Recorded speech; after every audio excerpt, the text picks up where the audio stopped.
I didn't want to think about all what happened, so I just buried my past.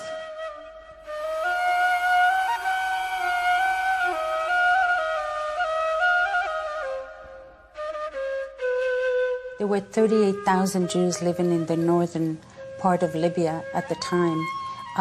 Today, there are none left, Mafdal had. The community is totally extinct.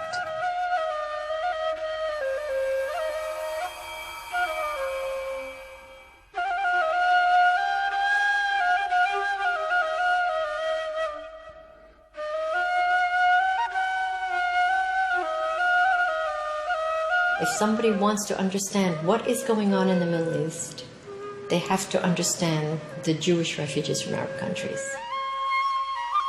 Enterrada debajo de los titulares del conflicto de Medio Oriente, se encuentra la historia olvidada de las comunidades judías provenientes de la región. En 1945, más de 1 millón de judíos vivían en Medio Oriente, fuera del mandato palestino. Con el correr de los años, quedaron solo unos cuantos miles. Los antiguos barrios judíos de El Cairo, Damasco y Bagdad eran centros vibrantes y ruidosos. Hoy están silenciosos. Esta es la historia de los miles que abandonaron sus hogares, que resistieron en campos de refugiados y que hoy son los portadores de la memoria de una civilización destruida.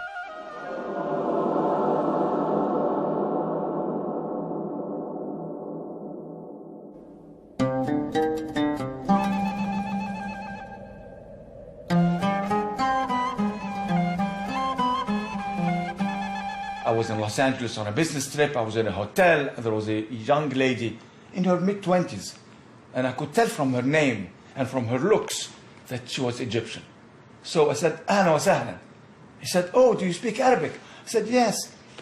She said, "Why did you leave Egypt?" I said, "Well, I'm Jewish." He said, "Oh, I didn't know that there were Jews living in Egypt." And I told her the whole story, and she was shocked.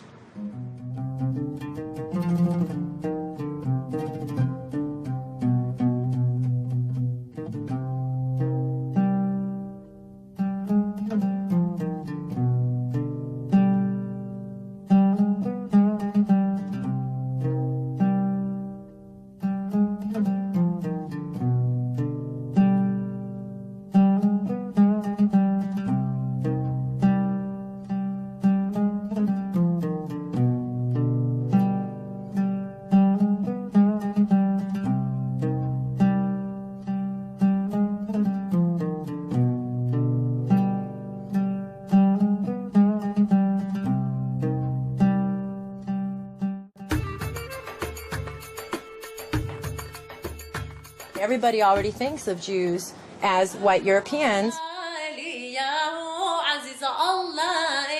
Not all Jews are European. Lulu Aghazoum es la fundadora del proyecto multicultural judío y editora de una antología de escrito de mujeres judías de Medio Oriente. Su padre es un refugiado de Bagdad. When I sing traditional Middle Eastern and North African Jewish music, people will often say to me, "It sounds Arabic." And I say to them, you know, we're not called cousins for no reason. What is Middle Eastern North African has come to be known as Arab. And people forget that there are many other indigenous peoples from the region, and the Jews are one of them. En el año 586, antes de la era cristiana, las fuerzas babilónicas destruyeron el templo de Salomón en Jerusalén y los judíos fueron exiliados a Babilonia, que hoy en día es Irak. There was a short period in Jewish history where the Jews who were expelled from Palestine by the Babylonia were or had to be exiled to Babylon. So many, some hundreds of thousands of them, nobody knows exactly, had to go there. My family is among the Jews who stayed on that land for the next 2,600 years until around 1950. Jews who stayed in the region are known as Mizrahim, which in Hebrew means Easterners. They either stayed on that land of Babylon, as my family did, or they migrated to lands throughout the region, whether it was Iran, whether it was Syria, Lebanon, Morocco, Tunisia, Algeria, and so on, the entire region. El Centro de Herencia Judeo-Babilónico cerca de Tel Aviv es un museo creado en Israel por judíos iraquíes para recordar los logros y conmemorar la destrucción de su antigua comunidad. Now we are in synagogue, which is the very ancient synagogue in Baghdad. And this is part of the museum, which is in the center. It's a very successful museum of the exile. Mordejai Ben Porat es el fundador del museo. Nacido en Irak, Ben Porat llegó a Jerusalén a pie en 1945. Unos años después, fue uno de los responsables de la organización de la salida de 120.000 judíos iraquíes. El Museo de Ben Porat homenajea el talento de los antiguos rabinos de Babilonia, quienes escribieron el Talmud, que es una recopilación de las leyes judías. El nombre de uno de estos famosos rabinos es honrado hoy en día en todas las universidades de los Estados Unidos, donde los centros de estudios judaicos se llaman Hillel, debido a un rabino que vivió hace 2000 años en lo que hoy en día es Irak. The Jews were about 2,600 years in Iraq, and when they came to Iraq, they came before the Arabs, before the Muslims, of course. This question of precedence in territories is a very fascinating one, because the many Arab countries say, oh, we are an Arab country, these Jews are like intruders from the outside, and therefore we hate them. That they could say in the Christian world. The Jews, for the most part, came to the Christian world after the war of Christianity. But in many of these countries, for example, North Africa, Egypt, Babylonia, Jews preceded the Arabs by many centuries, and sometimes by millennium. En el año 622, una nueva religión surgió en la península arábica. En unos pocos años, los ejércitos árabes musulmanes conquistaron la mayor parte de Oriente Medio. Los judíos mirrajíes u orientales se encontraron descriptos a sí mismos en una palabra árabe, din.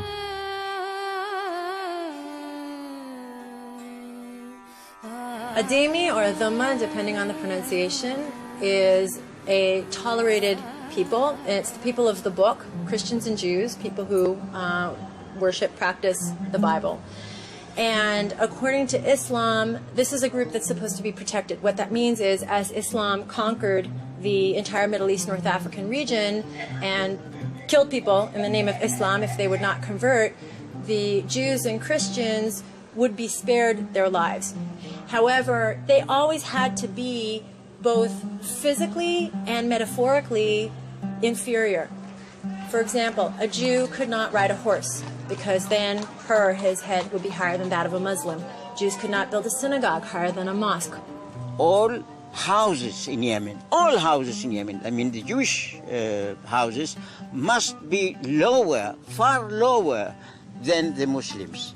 If, God forbid, one of the houses is a little bit higher than the of the Muslims, it will be pulled down. You see, the dhimma, as I said, is juridical. It's very precise, but it has also economic, political, and social repercussions. And there are many of them. One, for example, the Jews and the Christians, by the way, had to wear special items of clothes in order to differentiate themselves. For example, the yellow patch. That's not a Nazi invention. It was invented back in the 8th century, and the Jews and the Christians were forced to wear it. The Jews and the Christians could not ride the horse, because horse is a noble animal. Only Muslim can. Jews and Christians had to ride the donkey or to walk on foot. And Jews and Christians could not build any house of prayer, new one. And even if they wanted to refurbish the old ones, they had to have a special permission. And even when they got permission, it could not be higher than the nearest mosque, in order to demonstrate exactly the point that Islam is supreme and nothing can be seen to compete with it. That's the issue. This whole idea of dhimmi is permeated in Arab culture. It goes all the way back to the 7th century. In some Arab countries, it was more important, like in Yemen, for example, or in Morocco, more significant than in Egypt or in Iraq.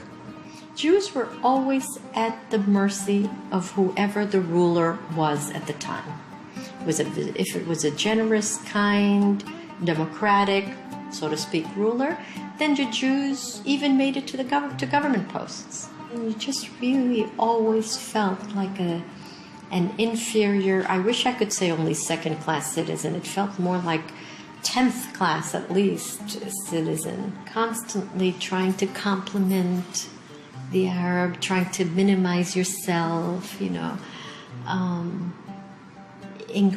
to ingratiate yourself to the individual or the community of Arabs. The meaning of that, dhimmi, that you have to pay every year for your living if you want to live. If you want me to guard you, I mean the imam, the government, if you want to continue living as a Jew, you are dhimmi. Dhimmi must pay special tax for his living. The status of dhimmi, which means the protected people, and applied equally on Jews and Christians, was not always uniformly and equally applied on all lands of Islam. And that law of the dhimmi under Islamic law sometimes was abused of for the wrong, and sometimes Jews got a much better status, in fact, than what was prescribed by the Sharia. Aun cuando las leyes del dhimmi no fueron impuestas de manera forzosa, la cultura del dhimmi, es decir, de la minoría sometida, todavía moldea conductas antijudías. My grandfather was a very famous lawyer, but he would go to the shuk to buy some food, and the shuk, whoever, the vegetable clerk or whatever, would say to him, "Are you a Jew?" And he would say yes. They would demand his money. If he wouldn't give all of his money, they would beat him up. When I used to walk in the street, little children used to run after me and throw stones at me and calling me, "You are a Jew, you are a traitor," and they threw stones at only little kids. So we're able to peek through the shutters, and I will never forget the scene of thousands of people in the streets shouting death to the Jews and having big banners and signs, and they were, lifting their fists. I was very fearful, but there was nothing really that we could do except wait until the riot was over. I was born in Morocco, in the city of Fez, which used to be the capital city of Morocco over many centuries. What I remember from my childhood, because I was there until the age of 13 or 13 and a half, was that I grew up in fear. That's the most striking thing. In fear because every time somebody ran up the stairs, my mother used to run and lock the door. I always asked why. She said, "Oh, the Arabs make Arabs." And then when I grew up, I examined historically, and it turns out in 1912, there was a big uprising in Fez, and a couple of hundred Jews were massacred by the Arabs, Muslims, in Morocco. And since then, the Jews are living together, and they are very much afraid. I was in school with one of my best friends, Minyawi. We were real close. He's a Muslim Egyptian. One day we were playing in the field, and he turned around and told me, "حيجي يوم حنذبح كل اليهود." One day we will slit the throat of all the Jews. I was shocked. He was one of my best friends, and I couldn't understand it. So this is the contradiction we faced at that time in Egypt when I grew up. The good times and the very bad times. The fear and the prosperity.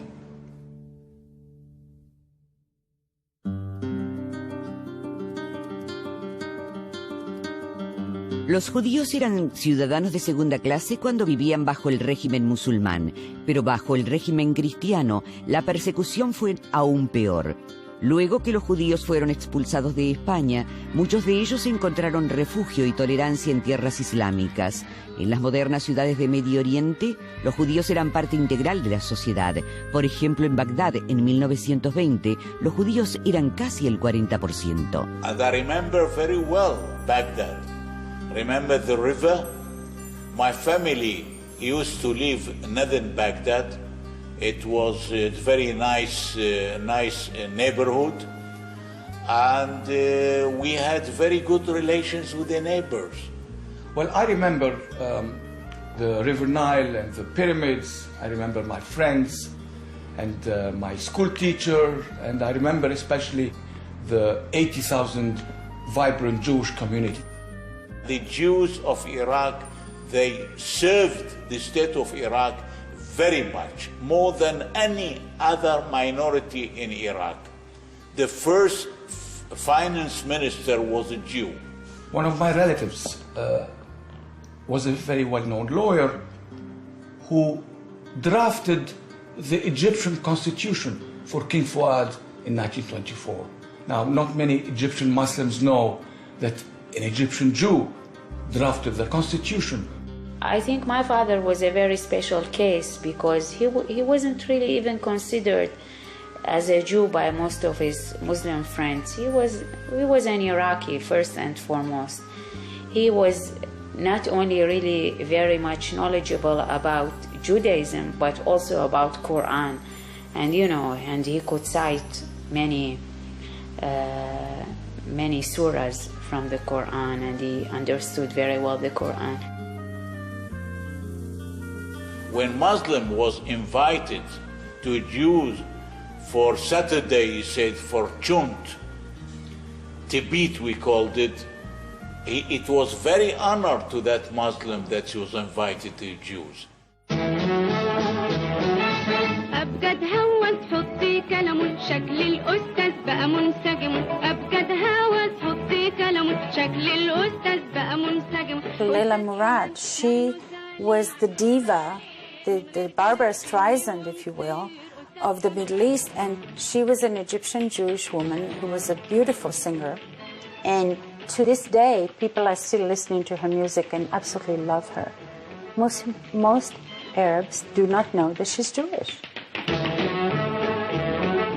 كان فعل ماضي ما تسيبه في حاله والماضي احنا مالنا وماله كان فعل ماضي ما تسيبه في حاله والماضي احنا مالنا وماله.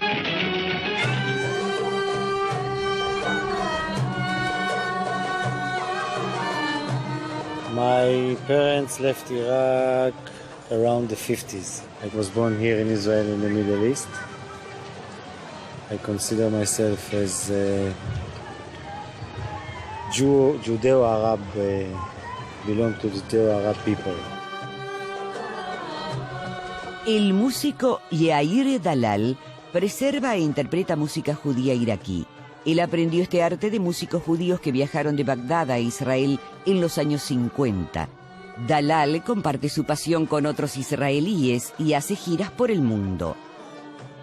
I was 2 months ago in Germany for a peace concert.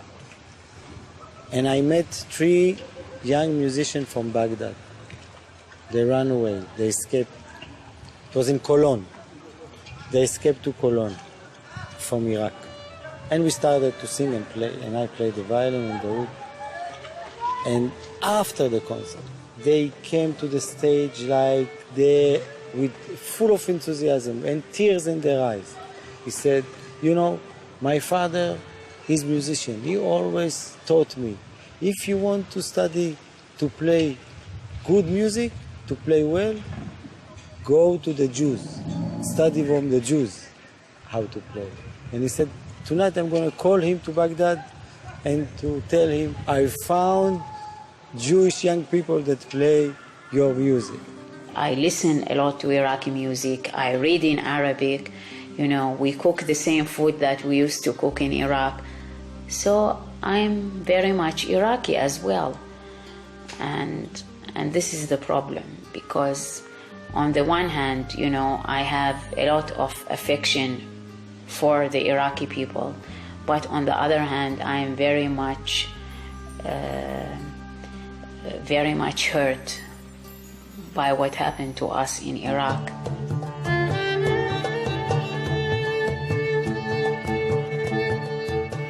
Bajo el mandato europeo, las leyes del dhimmi fueron abolidas y muchos judíos pudieron prosperar. Pero en 1930, una oleada de nacionalismo árabe arrasó con los países que emergían del colonialismo. Los líderes nacionalistas árabes pusieron a los judíos como chivo expiatorio ante el descontento social. There was a pattern of Arab government, state-sanctioned, indeed state-orchestrated repression, which included intimidation, harassment, beatings, persecution, and even murder. Many political parties, like even in the 40s, when the Ba'ath Party, of which everybody talks today, was exactly born along this line, some kind of dictatorial, let's say, thinking about the thing that where nationalism was very strong, exactly like National Socialism in Germany. Haji Amin al-Husseini, the Palestinian Mufti, was meeting with the Fuhrer himself, with Hitler, and proposed a final solution to the Jews throughout the Middle East and North Africa. And the Hitler, of course, was delighted. En 1940, Ayamin al-Husseini era el líder más importante de los árabes palestinos y el jefe del alto comisionado árabe en Palestina. Hitler y él intercambiaron planes para establecer campos de concentración en Medio Oriente. A través de radios nazis, envió un discurso dirigido a todo el mundo árabe diciendo: árabes, surjan como un solo hombre y luchen por sus derechos sagrados. Maten a los judíos donde sea que los encuentren. Sus palabras resonaron en todo el Medio Oriente. In Iraq, in the 1930s, you had the pro-Nazi government, which led to the Farhud in 1941, in which Jews were completely massacred. What happened was that the mobs went rioting through the Jewish ghetto. They would pull babies apart from their limbs till they broke. They would rape women and daughters in front of the families. They pulled the Jew among all passengers in the bus. Who is the Jew? And they did the Jew out, they killed them outside the bus. Or they entered the houses and they looted. Jews run from roof to roof. In Baghdad, you know, the houses are closed, are very close, and you can run on the roof. Some of the neighbors of the Jews, they were with those who attacked their neighbors, with the police, and they killed, they looted, and that's what they did, and they forgot all the friendship. Throughout Libya, Egypt, you know, all these different countries, Syria, you hear all of these instances of riots leading to torture, massacre of Jews. اليهود كلاب العرب. The Jews are the dogs of the Arabs. Or اذبح اليهود. Slit the throat of the Jews. Slaughter the Jews. These were not only on posters, but the people were chanting them. And this was scary to see a crowd coming towards you chanting اذبح اليهود, kill the Jews. This wasn't just mobs and demonstrations. This was actual killings of civilians, innocent civilians who were Jewish. And it really created a tremendous fear in the Jewish population, especially for my own parents. My mother had to run through rooftops to escape the mob that was out to kill many of the Jews in her neighborhood.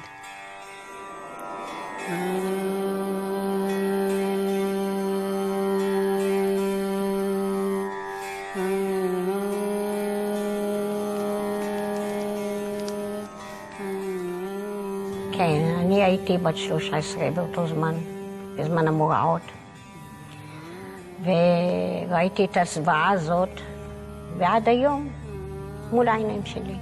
הערבים קמו והורגים, שורפים והורגים, והתחילו לפרוץ בתים, להרוג, לשבור, לא השאירו. ואנחנו פחדנו מאוד.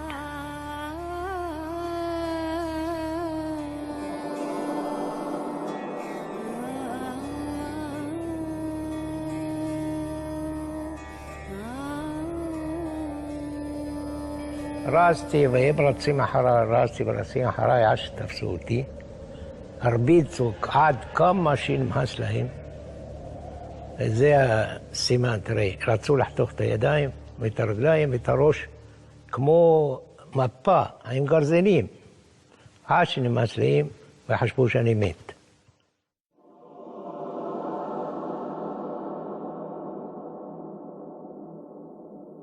נכנסתי חדר, מצאתי ילדים, אחרים. 6, 7, 8, קטנים, תינוקות, ככה, 10, שכל הבית, ערימה אחת. סגופים. חייך של בן אדם, של בסיס בן אדם, חייך. קשה.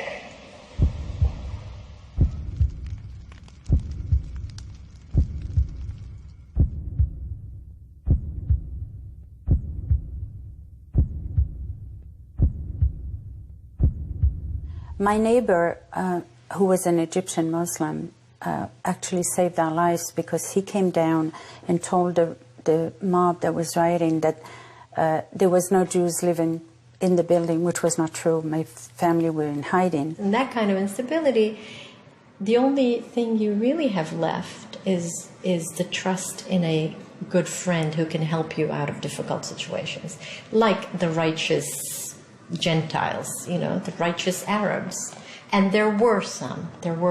You can't let anyone tell you there weren't. There were a lot of Arabs who were very good to the Jews. El pueblo demostró compasión, pero los líderes continuaron sembrando el odio. Los gobiernos árabes impusieron nuevas presiones a los judíos que tornaron su situación insostenible.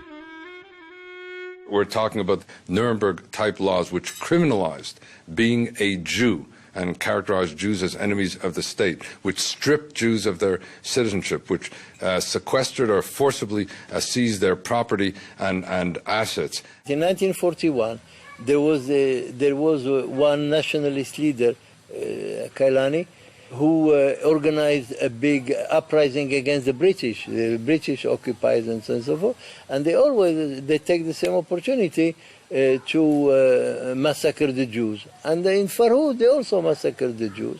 The British interfered, and after they massacred what they massacred, the things ended. But it has to be always pointed out that anti-British sentiment went with anti-Semitic sentiment. When I witnessed the persecution, the hatred within the school and within the neighborhood, within the city, within the country of Iraqis, I came into decision, and my mother, my parents also, that country wasn't so our country, and we had to leave.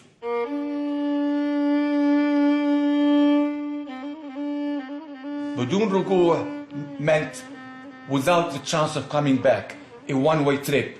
This is what the Egyptian government did to many Jewish families. When they kicked them out, they stamped on their travel documents, بدون رجوع. We don't want to see you again. This is a one-way trip. Well, in 1948, we were some 100,000 Jewish in Egypt, and now you can find there only perhaps 20, 30 old people. So we could say that the Jewish community in Egypt is not anymore. It's finished, vanished.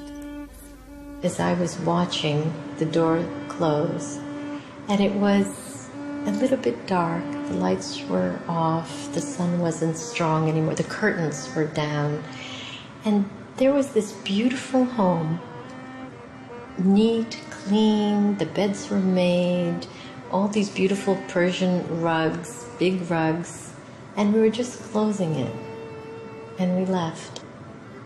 We left, and we lost everything. We lost the business, we lost his manufacturing shop and his retail shop, and we left behind, unfortunately, a very beautiful villa with a garden full of orange blossoms and lemon blossoms, which till now I can remember. When we reached the airport, we had no idea what was going to happen. I mean, I had no idea if we were going to see our parents again, if we were going to be reunited again, if we were going to get killed or be let go, or nothing. We knew nothing. The only thing we could take with us were a few clothes. I had left a very valuable and very dear stamp collection, but I did take out with me my Star of David. It was made by my grandfather, and the necklace was made by my father. I was able to get it out, and luckily they didn't search me, because if they had, the Egyptian authorities at the customs would have pulled it from my neck.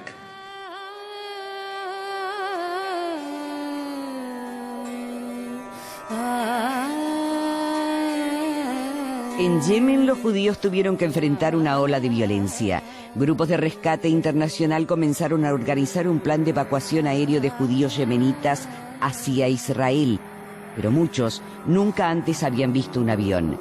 Shimon Abisemer, un judío yemenita que huyó a Palestina en 1935, fue enviado a Yemen para rescatar miles de judíos en peligro. When I came to this desert, there were nearly 4,000 people in the desert, in that camp, that terrible camp. There was only sand and very little huts that they live in. What we had to do, only to teach them, to prepare them for Israel, to teach them the Hebrew. You know, in that desert, I had 2,500 pupils. 2,500 pupils from 3 years old until 60 years old. And they loved their learning, and spirit was very high. In what? In that desert, in that sand, in that terrible heat. Terrible heat. They never complained. Why? Because they waited. They hoped. They knew that tomorrow we shall be saved. Tomorrow we shall go to Israel.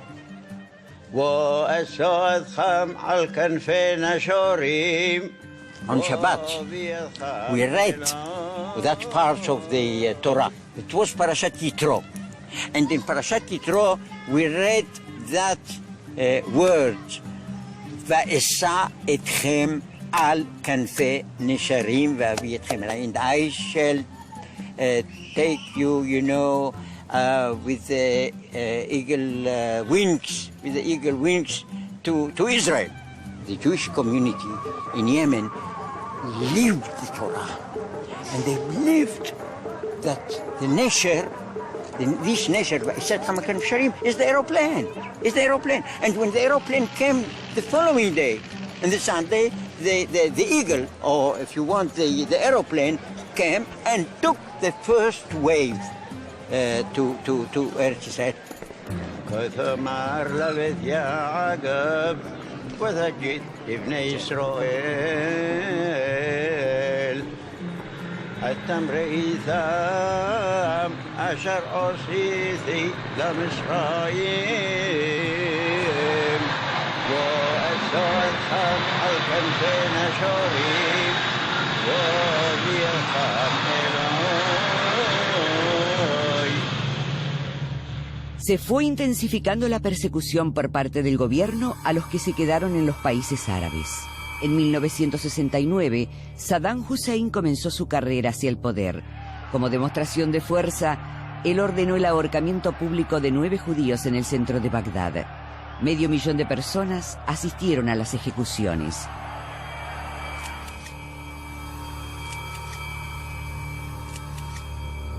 And it was shown all over the world on TV, and there were masses of people there singing and dancing, around the bodies.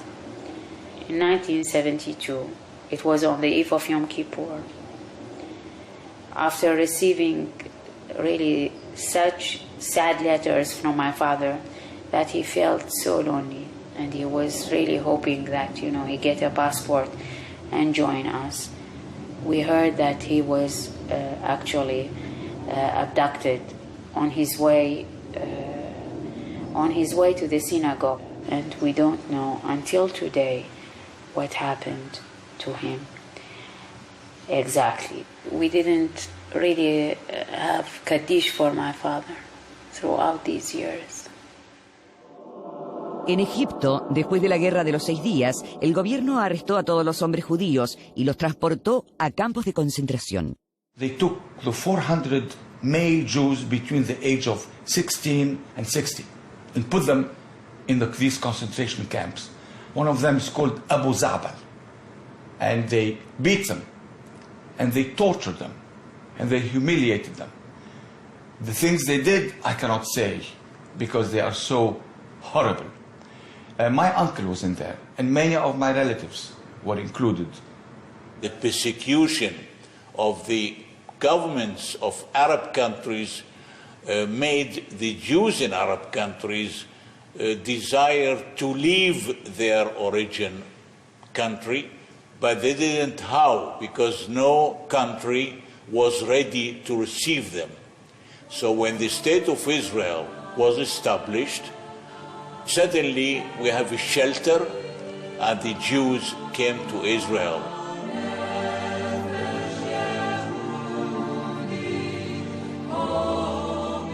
When Israel was created, what it did was it unshackled the Jew from being under the rule and the control of Arabs and Islam.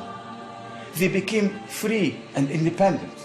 And for the Arabs and for the Muslims, it is unacceptable for the Jew to be independent, because for 14 centuries, the Jews were under them.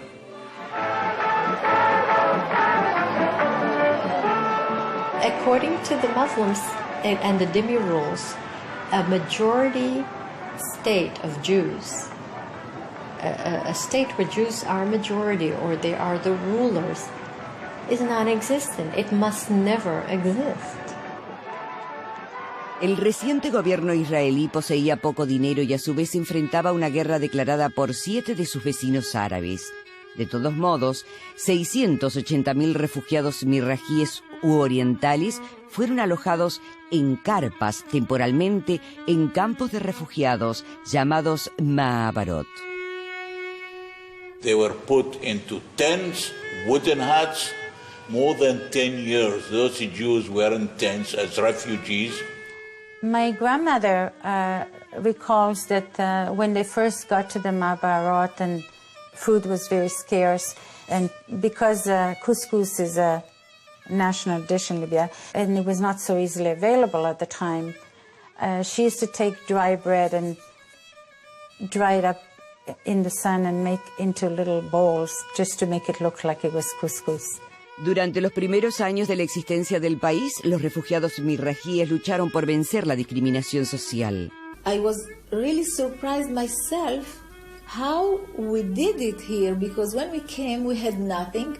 We were for two years in the Ma'abarot. You know what a Ma'abara is. It's a place with a tent which the government gave us as refugees. I was a refugee for 2 years living in a tent. Imagine in the winter with the cold and in the summer with the heat. So, but what the Egyptian community did here was just, how to call it, they became a self-made persons here. Iraqi Jews are hardworking people. They are very well educated, and you know, they were in the first line in the Iraqi economy. So in a way, they shifted all their skills to the Israeli efforts to establish a good economy and a good society. No queda ningún judío en Libia hoy en día. La sinagoga Darbishi en Trípoli alguna vez estuvo repleta de asistentes durante el Shabbat y las fiestas religiosas. Hoy en día se encuentra abandonada y destruida. Solo unas pocas docenas de judíos quedaron en Irak, Egipto, Yemen, Siria y Líbano. En las afueras de Beirut, la sinagoga Hamdun está abandonada. En Marruecos, la sinagoga Al-Faysein en el viejo barrio judío de Fez se convirtió en un club de boxeo. Después que los judíos abandonaron el Kurdistán iraquí en 1955, esta sinagoga fue transformada en una mezquita. Un camino fue construido sobre este viejo cementerio, con el andar exponiendo sepulcros judíos. Las pujantes comunidades orientales, que una vez albergaron cientos de miles de miembros, ya no existen más. Cerca de 1 millón de judíos abandonaron los países árabes e Irán, y cientos de comunidades judías han sido étnicamente borradas. Behind every intimidation, behind every silencing, behind every persecution, behind every beating or murder of Jews from Arab lands, behind every property sequestered, behind every assets seized, behind every bank account blocked, we're talking about the historiography of an entire community. If I say, who are the Middle East refugees, people don't think at all about the Jews. All the people think about are the Palestinians. Many people ask me, why do you call yourself forgotten refugees? It is interesting to note that in the history of the Middle East, we have been totally cut out of the picture. The United Nations General Assembly since 1947 has adopted 687 resolutions on the Arab-Israeli conflict. 101 of those resolutions dealt with refugees. But all those 101 resolutions dealt with Palestinian refugees only. It's astonishing to realize that not one resolution, not one of these resolutions ever dealt with the issue of Jewish refugees from Arab lands. So it was change of population between the Jews and Arabs. Both of them were refugees. About 50% of the Jewish population today in Israel is made up of Mizrahi Jews, Jews like myself who came from the Arab countries. We are the face of Israel.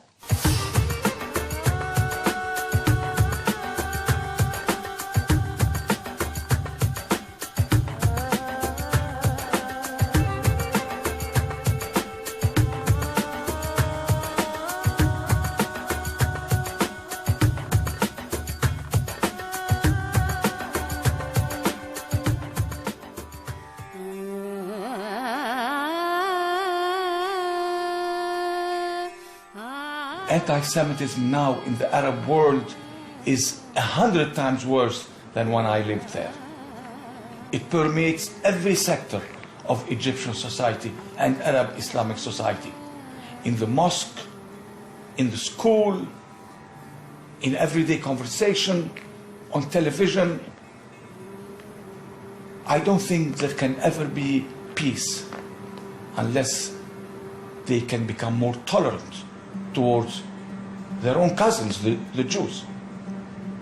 I think the only path to peace is when people can open their hearts and listen to the stories of everyone involved. And this means both the positive things, the points of connection between Arabs and Jews, where there's an overlap of culture, and also the points of oppression. Peace will not depend on my belief. Peace will depend on certain things that have to happen. First of all, accommodation. That is to say, the Arabs have to realize that the Jewish state is here to stay and to make peace with it, and then to negotiate the terms. We want this, we want that, that's legitimate. But if you want to destroy your neighbor, you can never have peace. That's my main problem with them. If there is a recognition and accommodation, the sky is the limit. Everything is possible. We were so happy when Israel signed peace with Egypt. It was like a dream coming true. We couldn't believe when Sadat came. We were so happy, and we hoped that it will continue with the other Arab countries. We are here, Jewish from all over the world. We are not just from Europe. And this is our culture. And we have to transfer it to the next generation. It's part of our life. It's part of Judaism. Only when the state of Israel, this is the only shelter, open its gate, we have the shelter, we have the house, our house in Israel, and I am many proud, much proud to be Israeli, much proud my grandchildren, grandsons, granddaughter, all of them are serving the army, and they are contributing to the state of Israel as a whole. I wish that the peace takes place between us, between the neighbors. The peace will come, will appear, must, because each human wants to live. All human wants to live. He wants his family, his children to continue living. And if we continue this way of killing each other, of these troubles, and so on and so forth, I mean, there is no hope for them, there is no hope for us. We were really the forgotten refugees, and nobody talked about us. And, you know, we were really humiliated, and we didn't get much attention also. So we swallowed our pain and agony and moved on. On the one hand, it actually improved our situation in integrating in the Israeli society and establishing a new life. But on the other hand, we felt like a great injustice has been done to us. We don't want to be forgotten anymore. We want to tell our story. We don't want our heritage, which is 3,000 years old, which is rich, to be forgotten. We want our children to remember us so that we can perpetuate the memory of all these 1 million Jews who were kicked out of the Arab world and who will never return, بدون رجوع. The Arab governments have taken away our homes. They've taken away our culture. They have destroyed our communities. But they can never take away our spirit to fight for justice. What's important to me is that the stories of everybody be told, and that everybody's history be recognized and everybody's rights be honored.